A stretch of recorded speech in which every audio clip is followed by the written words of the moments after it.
Good morning, all of you. This is the third chapter of your SST book, and in the previous video, we discussed about the northern mountains. Northern mountains are just the range of mountains, and the Himalayas there in the north is divided into three mountain ranges. That is the Himatri, the Himachal, and the Shivalik range. So we have discussed these things in the previous video. Now today in this one we will discuss about the northern plains. Okay हम लोग northern plains के बारे में discuss करेंगे. Northern plains जो हैं वो हिमालयाज के साउथ में लोकेटेड हैं एंड उनका जो एक्सटेंशन है from Punjab to Assam, from west to east is about 2400 kilometers. Okay, that is around 2400 kilometers, and the width is around 150 to 300 kilometers, and the area covered by the northern plains is about we just said that 2400 kilometers, and the states which are covered by the northern plains area are Punjab, Haryana, Uttar Pradesh, Bihar, West Bengal and the parts of Assam, यानी आसाम के कुछ हिस्से. Northern plains जो हैं वो बिल्कुल flat level land है. They are very flat and plains, इसलिए उन्हें प्लेन्स कह रहे हैं. वो समतल जमीन है और सो मेनी रिवर्स जो ओरिजिनेट करती हैं हिमालय से, जिन रिवर्स का ओरिजिनेशन हिमालय से है, जो वहाँ की ग्लेशियर से निकलती हैं, they are flowing through these areas. वो इन प्लेन्स से होकर के और गुजरती हैं.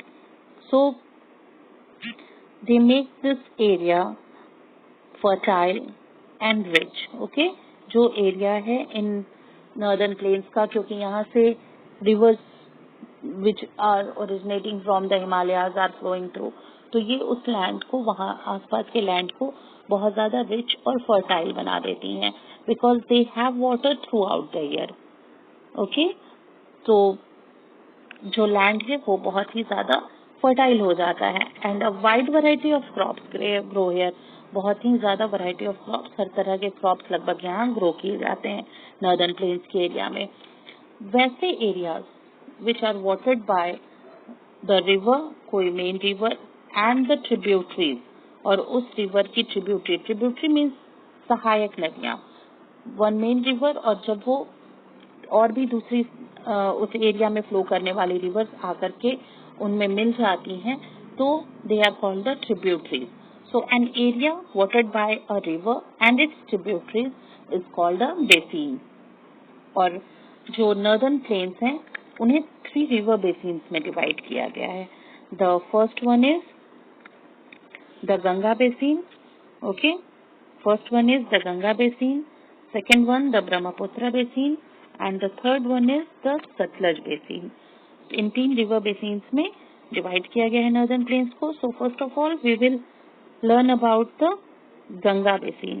गंगा जो है वो बहुत ही सीक्रेट है हिंदुओं के लिए. हिंदू की धार्मिक भावनाओं और मान्यताओं से जुड़ा हुआ है ये नाम. So we just pray and pay respect to this river. ये सिर्फ हमारे लिए एक नदी नहीं है, हमारे लिए बहुत ही पूजनीय है. We just pray and respect and worship this.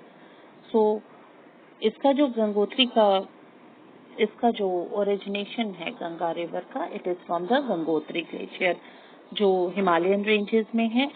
और वहाँ से जब गंगा प्लेन्स तक आती है, इट मीन्स इन हरिद्वार में गंगा प्लेन्स में एंटर करती हैं, बहुत ही स्विफ्टली रन करती हैं, बहुत ही तेजी से उनका फ्लो है from glacier to the Haridwar, क्योंकि ये जो रास्ता है वो पूरी तरह से हिल्स और माउंटेन्स से भरा हुआ है, बहुत ही ऊंची नीची जमीन है. So when she enters the plains in Haridwar, फिर उसके बाद ये इनका फ्लो थोड़ा सा कम हो जाता है. And then some tributaries join her. जो मेन ट्रिब्यूटरी है गंगा की, that is Yamuna. Yamuna joins Ganga in Allahabad. Allahabad में यमुना ज्वाइन करती हैं गंगा को, and that place where Ganga is joined by Yamuna is called Sangam. Okay, the point the meeting point of the two rivers is called a sangam. और ये जो संगम है ये भी बहुत ही पवित्र स्थान है जहाँ बहुत बड़ा मेला लगता है, कुंभ मेला आप लोगों ने भी सुना होगा, जो हर 12 साल पे एक बार लगता है। So that is here. और जो ईस्टर्न पार्ट है इन प्लेन्स का, नॉर्दर्न प्लेन्स का, वहाँ ज्यादा रेनफॉल रिसीव किया जाता है from in comparison to the western part. और जो ज्यादातर रेनफॉल है वो रिसीव होता है फ्रॉम जून टू सितंबर। और क्रॉप्स जो यहाँ है वो बहुत ही अच्छे ग्रो करते हैं because we have already said that the soil here is very rich and fertile. The major crops grown here are rice, wheat, sugar, okay, sugar cane. और क्योंकि वाटर यहाँ सफिशिएंट अवेलेबल है, the rivers are perennial, so the wells and the canals of these areas are filled with water throughout the year. And this Ganga Basin area, this is densely populated. This is the most densely populated part of India. यहाँ सबसे ज़्यादा population रहती है India की because it's favorable in all the conditions। ये हर तरह से जहाँ water sufficient available है, agriculture बहुत सही है, तो obviously वहाँ दूसरे occupations भी ज़्यादा flourish करेंगे economically। This place is very important, so this is the most populated place or the part of India, the Ganga Basin। जो कुछ important cities जो इस बेसिन में, इस एरिया में आते हैं, they are like the Rishikesh, Haridwar, Delhi, Agra, Kanpur, Allahabad, Ayodhya, Patna. So these are the important states which are there in the Ganga Basin। और इसी में यहाँ हम लोग एक और टर्म पढ़ेंगे, delta. Okay, what is delta? Delta is a piece of land shaped like a triangle. वो ट्रायंगल की तरह होता है and that is made by the soil which is brought by the rivers and the tributary rivers there, जो लाते हैं और उस soil को वहाँ पे वो इकट्ठा होता चला जाता है, एक बड़ा सा लैंड फॉर्म क्रिएट हो जाता है। और जहाँ से रिवर, जो मेन रिवर है, वो बहुत सारे ब्रांचेस में डिवाइड हो जाते हैं और ब्रांचेस में डिवाइड होने के बाद स्मॉलर पार्ट्स में वो एंटर करती हैं सी में, जहाँ वो उनका खत्म हो जाता है place. You can see here, okay, you can see this, it's an satellite image of the Ganga Delta, okay, this one you can see the tributary rivers and the main river, they are getting into branches। Now the next one is the Brahmaputra Basin, okay, Brahmaputra river का जो origin है that is in Tibet, okay, the river Brahmaputra starts in Tibet और ये eastward होते हुए अरुणाचल प्रदेश में, the state of Arunachal Pradesh, वहाँ India में एंटर करती हैं और उसके बाद फ्लो करती हैं थ्रू वेस्टवर्ड। ब्रह्मपुत्र बेसिन बहुत ही हेवी रेनफॉल होता है यहाँ मॉनसून रेन्स के कारण, और कई बार जो हेवी रेनफॉल होता है उसके कारण बारिश और बाढ़ ज्यादा हो जाती है। आप लोगों ने देखा होगा ना, जब बारिश का समय आता है तो हर जगह से आपको फ्लड्स के न्यूज आने लगते हैं।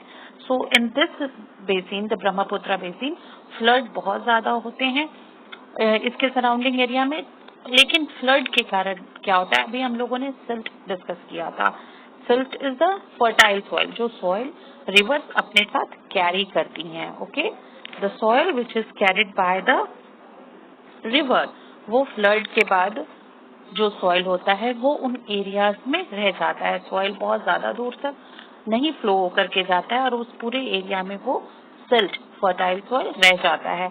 और ये जो फर्टाइल सॉइल है ये बहुत ही अच्छा होता है क्रॉप्स ग्रो करने के लिए, उन लैंड की फर्टिलिटी बढ़ाता है, लाइक द जूट, राइस, ठीक है, ये सब इन एरियाज में बहुत ही ज्यादा ग्रो किए जाते हैं because they have the soil there।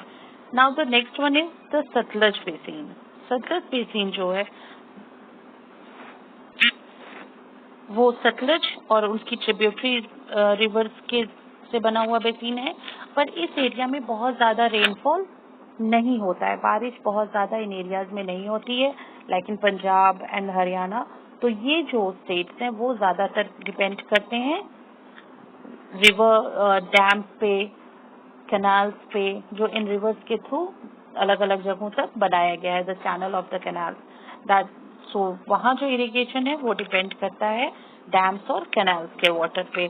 आप लोगों ने भाखड़ा नंगल डैम का नाम सुना होगा, that is also built on the Sutlej river, और उससे कैनाल से वाटर इरिगेशन तो मिलता ही है, it also produce electricity, okay, hydro electricity भी प्रोड्यूस होती है वहाँ उस डैम से। And the Indira Gandhi canal जो सतलज रिवर से निकल करके और हरियाणा और पंजाब के बहुत सारे प्लेसेस को वाटर प्रोवाइड करता है फॉर इरिगेशन। और जो मेन क्रॉप्स ग्रो करते हैं सतलज बेसिन में, क्योंकि यहाँ मानसून के रेन पे बहुत ज़्यादा नहीं डिपेंड करते हैं लोग, यहाँ का जो इरिगेशन है वो that is depending on the Sutlej river Sutlej and it's tributaries.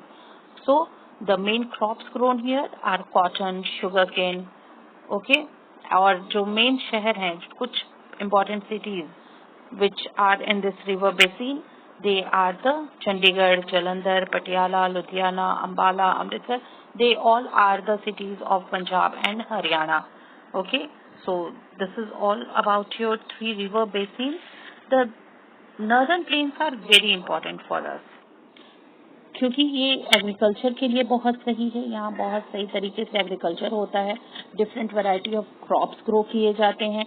Himalayan ranges की तरह यहाँ बहुत ज़्यादा ठंड ऐसी नहीं पड़ती है कि throughout the year it is covered with snow.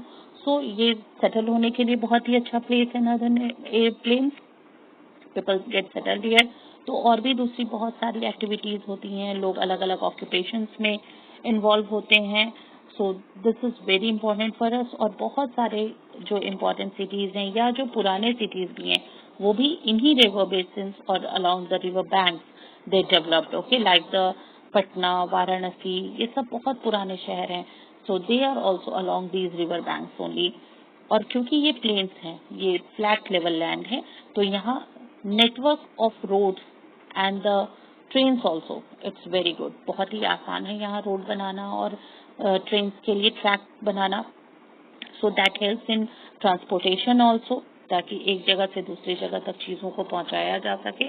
So northern plains are very important for us.